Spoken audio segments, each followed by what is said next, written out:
Okay. So, gonna need that. This became an opportunity for me to test out my new recording setup. So, my younger brother, Zipperbelly, Zipperbro, wanted some advice on how to do mold making and to make a video tutorial for him. And it was as good an excuse as any to use the new recording setup I've been tinkering with in my slightly newer work area. So, mold making. I am going to do this mostly off the top of my head with no scripting, and I'm going to try and illustrate this. So let's consider this an illustrated guide to mold making. Mold making and resin casting is the process by which you make a silicone negative, which can be filled with resin to create duplicates of the things you made a mold of. So I guess yeah, let's start with my process. So my process is I would take some super Sculpey there, sculpt it up, work it into a shape I like, bake that, and then I end up with figurine. Here's one of the new little gondolas I've been working on. Now with sculpting and stuff, the first thing that comes to mind is you want to be kind of mindful of the texture and the overall finish of the piece you're working on, because it will cover just about everything. It will surprise you when you start working with silicone just how much little stuff it absolutely does pick up. It will copy the texture. So if something is glossy and smooth, once you put your finish on it, before pouring your silicone and everything, it will come out glossy and smooth. If it's still kind of rough and it's got little scratches and imperfections and sort of textural roughness, that will be in there. And every single copy you make with that mold will have those same defects on it. And it does capture some very tiny, tiny details. So, as an example, you can kind of see here, actually, I'll just add a little light there. But you can see there is sort of that separation where I sort of doctored on an extra little bit of Sculpey to smooth that out. That will probably show if I were to pour silicone on this right now and make a mold and everything. So that's the first thing to sort of keep track of is don't make anything that, or well, rather, before you cast and mold and do all that stuff, make sure your piece has the appearance that you want every following piece to have. As an additional note, I would say if you intend to like paint and detail and work with each resin copy that you cast, do consider making sure it's not like glossy smooth, because that will make it harder to paint, and then you'll have to end up sort of sanding and roughing up the texture of each resin copy that you make with a mold. So that's just some basic stuff. I'll try and remember to cover some more mold making details, but the basic idea then would be you would set up a box of some kind. So here, we're just gonna be really lazy, and this is gonna be and down there. So we got our guy. This is our little gondola. We want to make a mold for him. Give him a happy little face.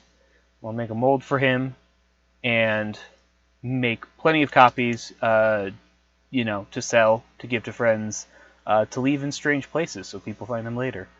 Now, there's a bunch of different ways you can do it. I've seen people make mold cases out of Legos, styrene sheet I've used, poster board, wood. In a lot of cases, you can kind of get away with just gluing it to the bottom of like a disposable plastic or paper cup and just pouring the silicone in there. But the first thing is going to be sort of figuring out the orientation of your figure, then figuring out sort of the way the silicone and then the resin is going to flow through it. So what would happen if I just took this guy, made a box? We'll pretend, box is three-dimensional, so Got a box around him in all 4 directions, and so forth.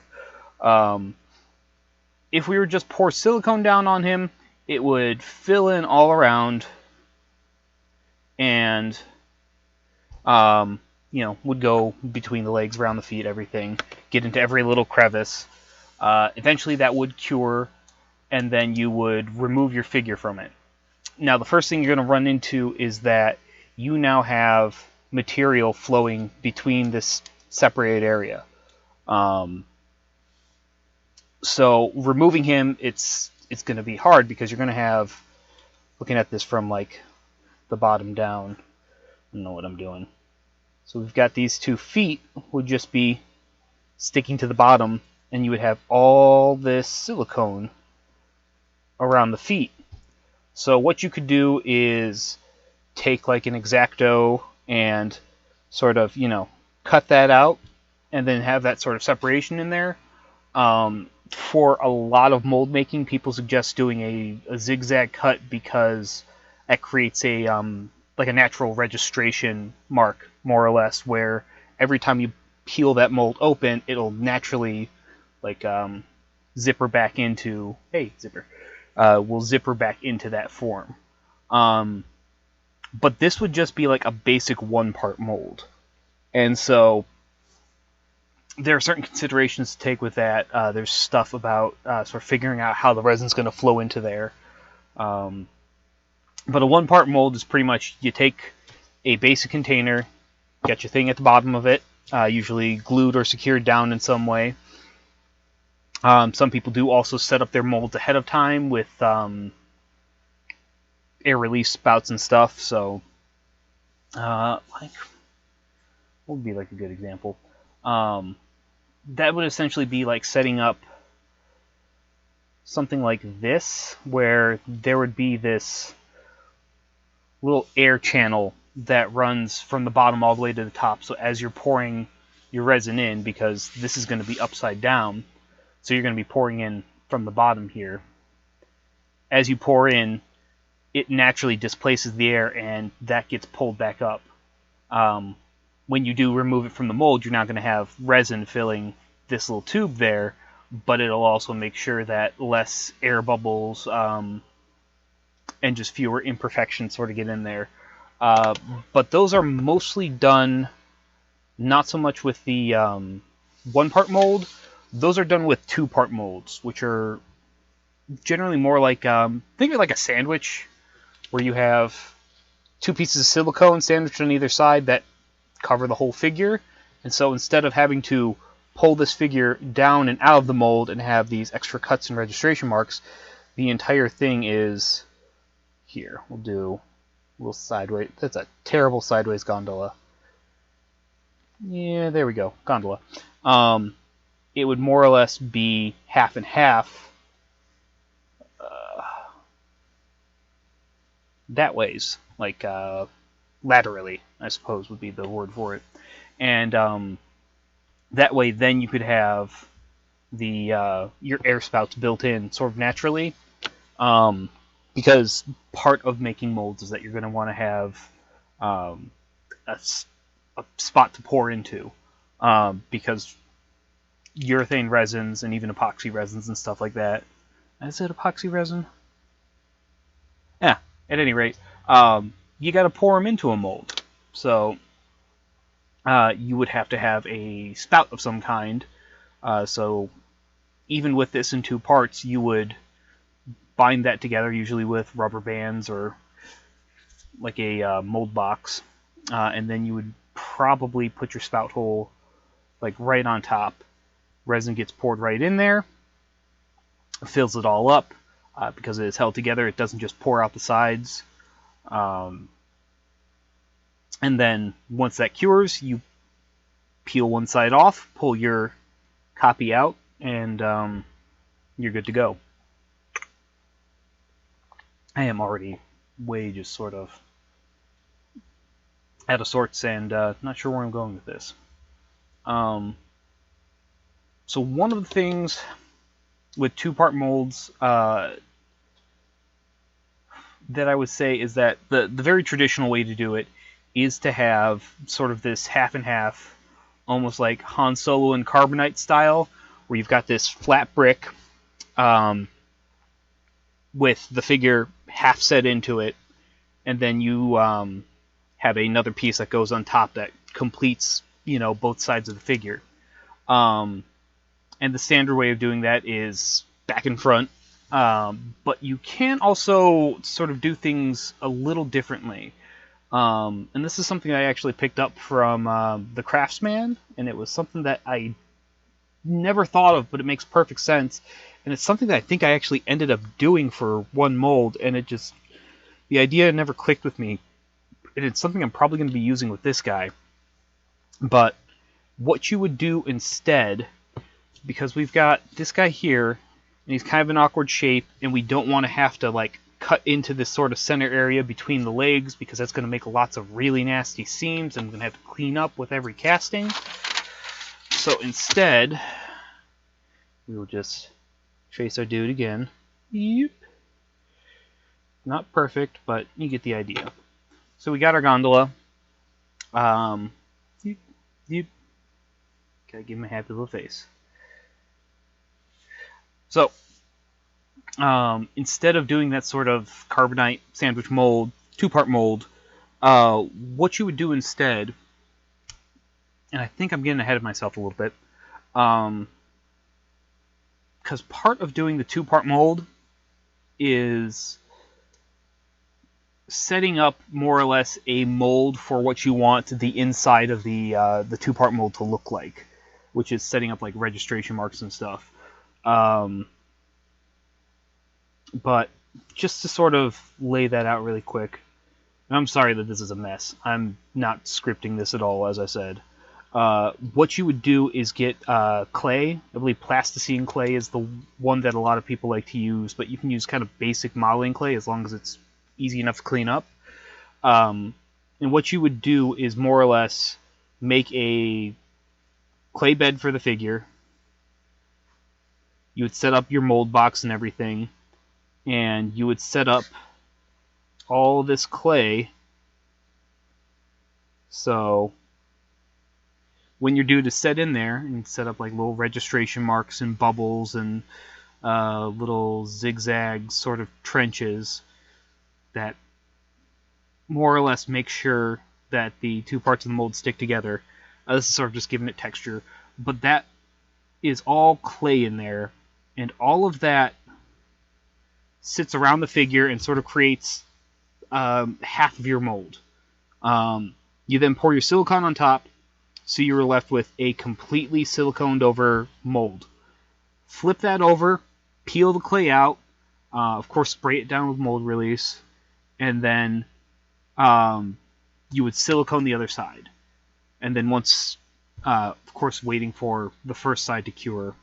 But, geez, this is really rambly. I'm so sorry, Kyle. Get a little bit of my meme juice. Not sponsored by Arizona. So, yeah, you'd pour your silicone over the top with this sort of clay half mold, wait for that to fully set, cure, turn solid, flip the whole thing over, peel out the clay, yet again spray it down with mold release, because the only thing silicone will like absolutely stick to is other silicone. So if you just pour silicone on top of silicone, it'll probably bind together, and you don't want that. Because then you'll just have one solid mold with no way to get into your figure without cutting it all apart by hand. But once one side is cured and you have your mold release sprayed, you can pour more silicone onto that other side, and you'll get all of those registration marks and sort of little bumpy bits that allow them to lock together the same way every time. Because if it was just perfectly flat, it would slide around and kind of shift and not give you a perfectly even cast every time. But then once you do that, you pull the whole thing out, peel it apart, you got your two-part mold. So that's basic sandwich mold.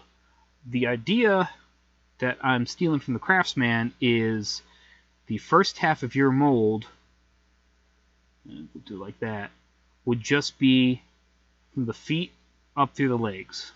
So all of this in here would be silicone, and you would have your mold walls.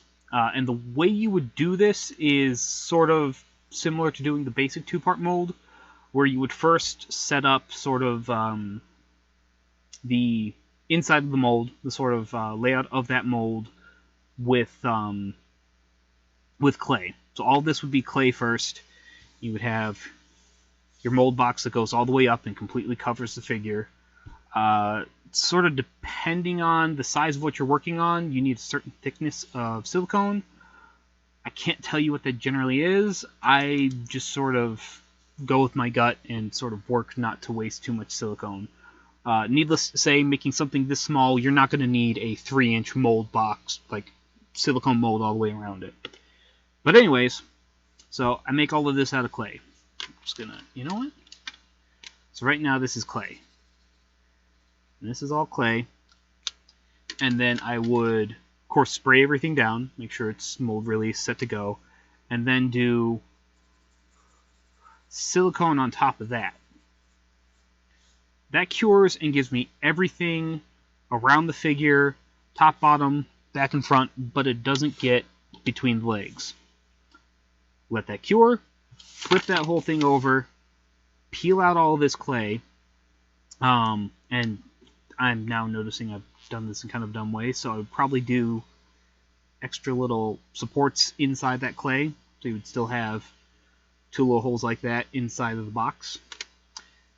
Pull out all of that clay, and then do the other part of the mold in silicone, so that becomes silicone, and now you are left with sort of a plug that registers into this new mold that allows you to cast a full figure in one go, not having to do multiple pieces, not having to cut anything apart or work on any of those sort of fiddly bits inside there, and then just sort of pull it apart and it's good to go, if that makes any sense. This is a lot of just like rambly sort of basic thoughts and concepts that I've learned while messing with mold making and shit. So if this is any help, let me know. As for actually working with resin, one second. What did I do with all my shit? Because, yeah, don't need that in there. Because I do have... Actually, this is a really good example. This was maybe not the best idea, but the way I actually cast these guys is I had this little gap between his legs filled, but it was only filled with a very thin amount of paper, so you can just punch through, hit that with a needle file, clean that out, and there we go. And you're good to go with very minimal work and not having to do a big multi-part mold. I probably should have done this with a 2-part mold because my first mold with that guy caused me all kinds of problems, and the second one wasn't much better. And then there's a pure white gondola from the little shelf sitters I made. Anyways, that kind of brings us to actually working with silicone and resin, I guess. So a lot of the actual work of doing the mold making is going to be making sure your mold is set up right. I suppose that's the lesson I'm kind of attempting to communicate here. But let's see. Getting everything set up right the first time means that each and every time you make copies, you don't end up with air bubbles and imperfections and things that need to be sort of refilled in and then shaped up and patched up, which is unfortunately what I had to do with these guys. You can see there's actually a fairly nasty air bubble underneath there that I just kind of dipped in extra resin with a toothpick.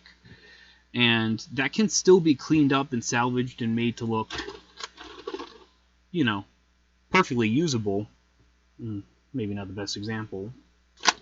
But if your mold is good, it means all of the resin copies you pull out of that mold will also be good, which means you'll have so much less work and less time wasted spending cleaning up and fixing and tweaking and remaking the copies that you were trying to make in the first place.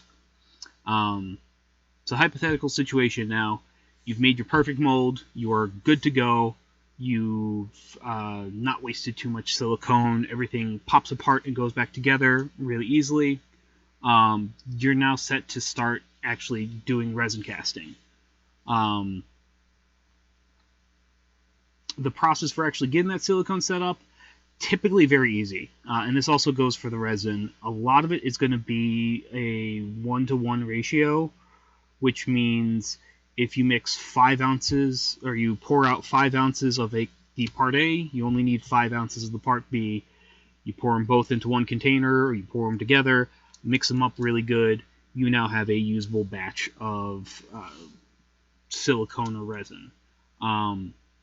With a lot of those are going to have what is called a pot life. And while there are jokes to be made about that, pot life tends to mean how long it will be good sitting in your mixing cup before it starts to set and harden. With resin, they call it kicking. Or at least I've heard it called that. I don't know if that's true. Anyways, there are some resins where it's like 10-to-1 by weight, and with that you would get a scale, and it's, if I pour 5 ounces of part A, which is the actually that's a bad example. Yeah, let's say I pour 50 ounces, which is a lot, of the part A. I would only need 5 ounces of the part B, which is usually like I believe they call it a catalyzer, and it's a chemical that when mixed in with this liquid silicone causes it to set and harden and become more of a like rubbery structure instead of like a really thick, gooey sort of syrup. Resin is very much the same. I want to say with a lot of the like clear resins, the sort of I believe those are epoxy resins, yet to work with them. As far as I understand, they're very identical. It's usually 1-to-1, or there's a few where it's 10-to-1 or 2-to-1. It's pretty much all you have to do is look on the packaging, and it will very clearly communicate like, hey, this stuff when mixed will set in 5 minutes, 10 minutes, 40 minutes. And those different sort of times, there's usually different properties with each of those products and why they cure or why they last so long before curing. So it helps do a little bit of research on what it is that you are making. Because, for instance, if you have a very large object and you are doing what is called a slush cast or rotocast, where you are pouring resin into a very large mold and then rolling it around so it only coats the inside while leaving a hollow. Actually, I've got that backward. Only coats the outside, or rather the inner layer, while leaving the center hollow. You want a resin that doesn't cure quite as fast, because if it takes 5 minutes before it sets and it takes you 4 minutes to mix it up, it'll be turning solid as you were pouring it from your mixing cup into your mold. So there's different reasons to just sort of have resins and silicones that cure at different times. I mean, same thing goes for silicone. If you've got a very large mold, you don't want that setting before you've completely finished pouring all of your silicone into the mold. Although it is a little bit more forgiving because you can sort of add silicone to silicone and just have them naturally stick together as long as there's nothing in between those layers. But anyways, you have mixed your 1-to-1 silicone. You got this big goopy mess. If it has a very long pot life, or at least a reasonably long pot life, there is essentially vacuum degassing, which requires a vacuum chamber.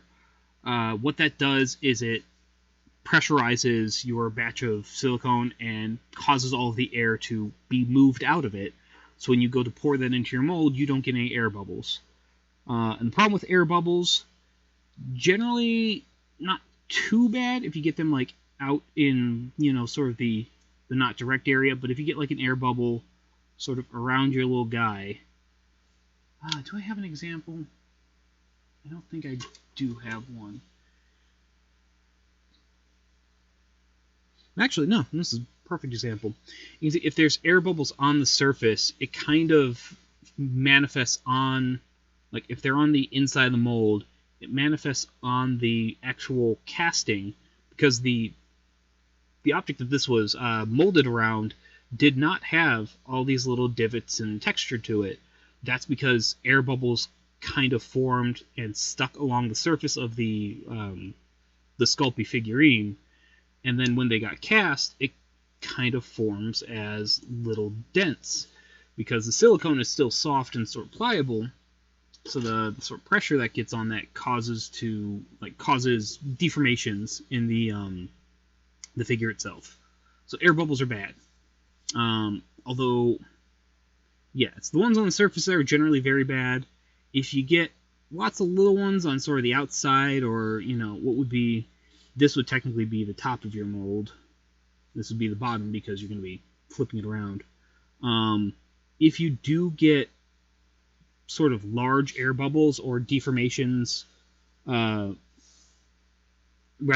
air bubbles can cause deformations because it's now a very soft, thin spot near where there is sort of this, not necessarily a pressurized reaction, but the silicone, or rather the resin, does have weight, and that does press out, and that will cause lumps and bumps, or what can end up happening is that'll just rip, and now you'll pull your guy out of the mold, and he'll have all these little dingleberries on the surface that you got to peel off, and it's more work. You don't want more work. You want to have just a nice, perfect casting the first time through. When working with resin, in both cases, you're going to kind of want to know the estimated volume of what you're working with. And there are ways you can kind of mathematically calculate that. You can do the water displacement method, where you literally take your thing and dunk it in a measuring cup full of water and see how much water is displaced. That's the rough volume. You split that in half. You need that much part A, part B. And then you pour that into your mold, maybe with a little bit more, because remember, you do have these pore holes, or at least you will have one, or you'll have air channels, or fucking whatever. But you will need just a little bit more than the actual raw volume of the figurine.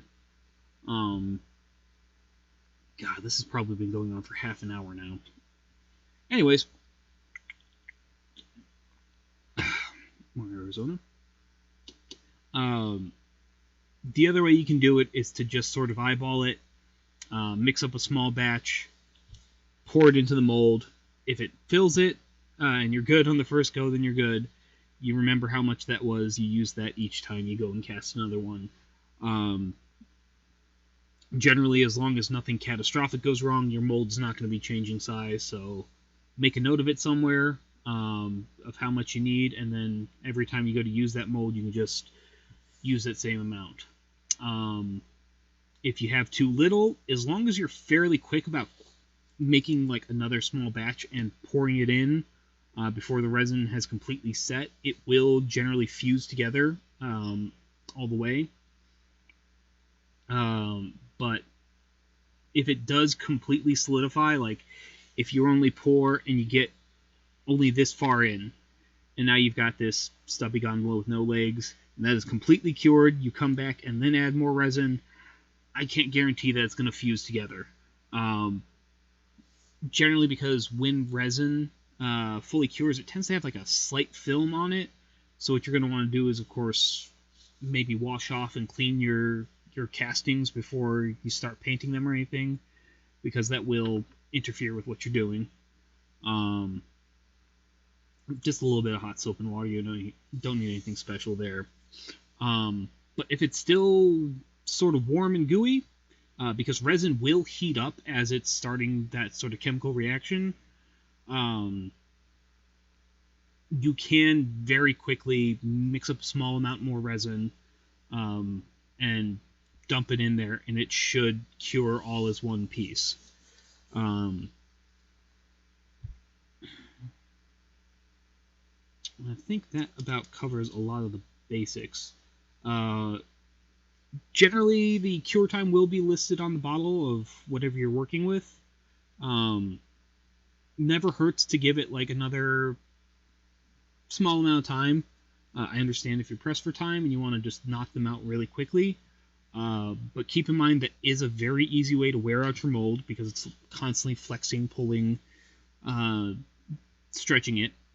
Uh, but you're also going to be running the risk of, if you're a little too quick with it, uh, even if the resin is sort of hard to the touch, um, when you go to pull it out, like there can be slight deformation, or you can end up bending or deforming a part, and then it'll set.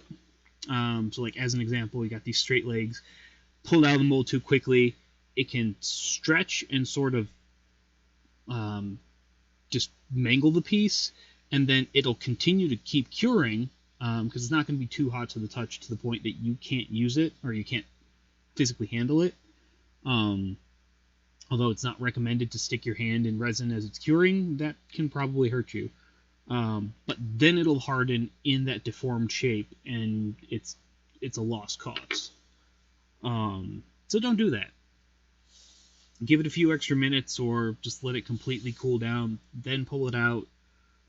Clean out any flashing or any leftover little bits of resin or stuff that gets in there. Tap out your mold, and then you're good to do it again.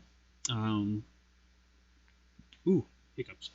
Depending on what it is you're working on, or sort of how complex the piece is, it might not hurt to like spray things down with mold release and sort of clean it out, because that can wear and tear on the silicone, and what will happen is the mold will still be holding together for the most part, but like some little piece in there, like a little crease around the eye there, that slight indent around the eye might start to tear out, because, as an example, that's, surface of the eye there, and the mold itself is going to look like a negative mirror of that. So you're going to have the slight lip there that, goes in and gets all of that detail. And what can happen is these little bits here can start to rip off, and then you're losing details in your resin castings. So, treat your molds with respect. Try and take care of them. Try not to overuse them all in one go if you can help it. Also, argument for making multiple molds if you can, just because if you are, say, trying to produce 200 pieces of something, you're going to need more than one mold, just because you're going to need something else to work on while something's curing. This is still just stream of consciousness, so I don't know. Try and make notes of something out of this. Hopefully you learn something. But the other thing you can do, because I believe I've mentioned too little, just right, if you end up with way too much resin, and this is a very widely suggested prop making resin casting sort of tip, if you end up mixing way too much resin and it overfills the mold, we'll of course clean up any extra bits that you can, salvage what you can, but it helps to have what they call a dump mold on hand, which is another mold, maybe another smaller figurine, or one of the common things I've seen with prop makers is they will make a sheet mold of like screw and bolt caps and like little sort of they're known as greeblies, just small detail pieces that get used a lot, like added on to other things. So if you're making like a metal looking prop and you have a bunch of bolt heads, you can just sort of attach those on there, because you can just dump that extra resin in there and have lots of these extra little bits. I have a small container of those downstairs somewhere. I don't feel like running to get it. All right. So yeah, dump molds. Doesn't hurt to make multiple things, or For instance, if you are making something that is a figurine and then it has a base, having that base mold around so you can mix one larger batch of resin, pour the figure, pour the base, let those cure separately, pop them out together, and so forth. Otherwise, they do make. They're usually for like clay and sculpey type stuff, but they are pre-made silicone molds of like gems and hearts and faces and just all kinds of little stuff that's like, quick little sculpting molds, and you can use those to also make just a bunch of little shit that you can use for other stuff. Like if you mix a particularly cool color of like a clear resin, you can also toss that in other molds. So moral of the story there is, have multiple molds ready just in case, because it's better to have, better to not let that resin go to waste, I guess is the lesson there. So yeah, I think that covers a lot of it. As an added note, when a lot of like when you take stuff out of a mold, let me find an example. Yeah, you can actually see you are going to have a lot of usual extra material, either as part of like the setup for casting it, or as just like you've got the base of your figure, but you have it elevated slightly as part of the mold itself, if that makes sense. And so you're going to end up with like a large sort of useless chunk on the bottom, where you're going to end up with like little stems or air relief holes and stuff. Where did I put them? Where did this go? I would say keep some form of like nippers, or there we go. I'm probably jiggling the camera. Keep some nippers on hand, because once, if it's still fairly fresh coming out of the mold, the best time to chop off any sprues or extra like flashing is right when it's out of the mold, because that's when it's still at its softest, as I was talking about earlier. And that's also just a little bit less work to sand and sort of put some elbow grease into that. So it's a thing to consider. So yeah. God, I can't even really see how long this has been recording. Top to bottom, I guess, start to finish. Sculpture thing, make sure you have the texture the way you want it. Both planning for how you want it to look and also what sort of work you're going to be putting into it. Very smooth resin casts will be a little bit hard to paint. But of course you can also just prime them and then paint them. But just sort of think ahead a few steps there. One thing I forgot. So, oh shit. Well, let me finish this thought. Setting up your molds. Be aware of how the silicone is going to sit around the figure. Generally, you're going to be casting it standing in its neutral position, or set up however it's going to be set up. What is going to be on the bottom of your mold when you start pouring silicone is generally going to be the top of your mold. You do not want to completely submerge in silicone all around, because then you won't have anywhere to pour in. So generally, in this case, for small little figurines, toys like this, feet are going to be the bottom. Feet are also going to double as the pour spout. Once your thing is ready, you've got all your stuff and your silicone ready to go, mixing it in the proper ratio based on whatever kind of silicone it is you are working with. You are going to want some form of mold release. They usually sell in a spray can. I've heard that stuff like dish detergent and what's the word I'm looking for? Vaseline can be used, but those sort of things can also add a texture to the mold that you may not want, because the silicone will capture just about every goddamn texture and even small details that you weren't aware were there. So that's a thought. When you pour your silicone, be aware of how the mold itself is going to turn out, whether it needs to be one part or two part, or it's going to need to be cut open in a way. But once you do that, and you have everything secured, resin will also usually be mixed in a 1-to-1 ratio, although there are different kinds of resins that have their own shit. Have your mold secured. While the silicone will naturally snap back to sort of like a closed shape, as long as it's thick enough, you're still going to want to secure it with rubber bands, or even keeping the like box that you molded it around to hold things together.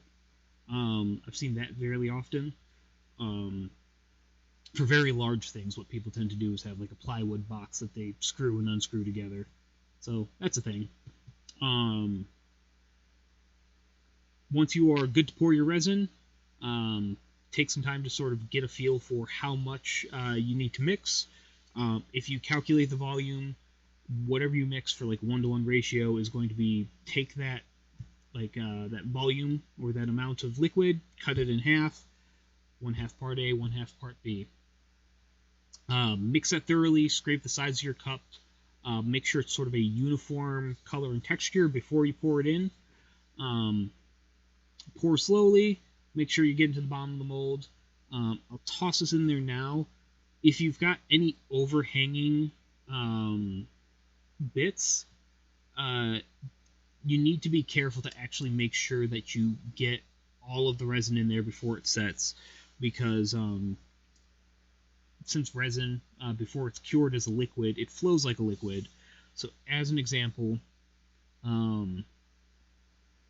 let's just say I've got, here, we'll just do this upside down.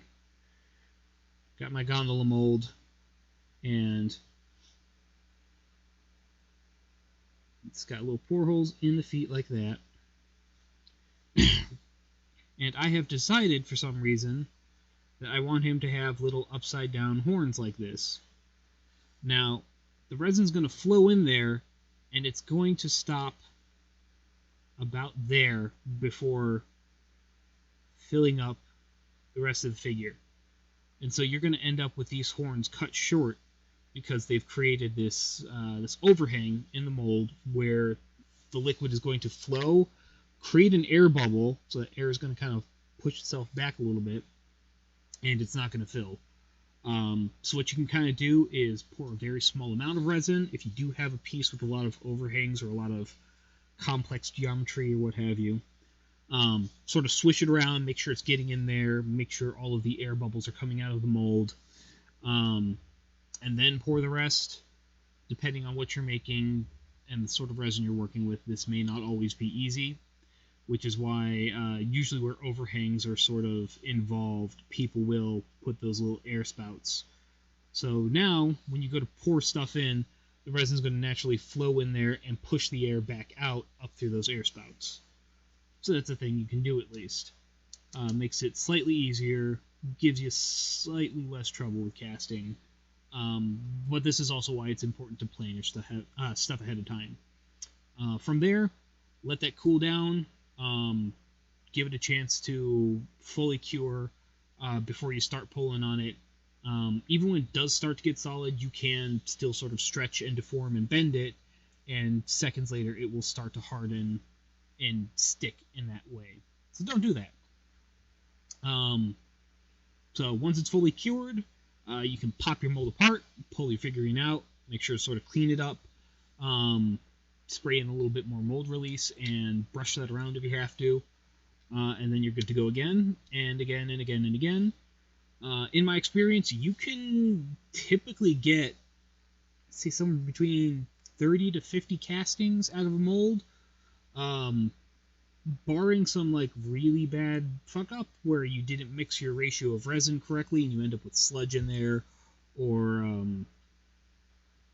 just the mold release wasn't sprayed in correctly, so something stuck too hard in like a certain crevice and got ripped out, like the silicone got ripped out with the resin, which sad to say, with some of the older molds I've worked with, like each time I would pull another one out, you would see little bits more of silicone embedded in that white plastic. But I would say beyond that, that's about the gist of it. If there are any sprues or stuff left on your piece, after it's still within that like mostly or totally cured, just fresh from the mold point.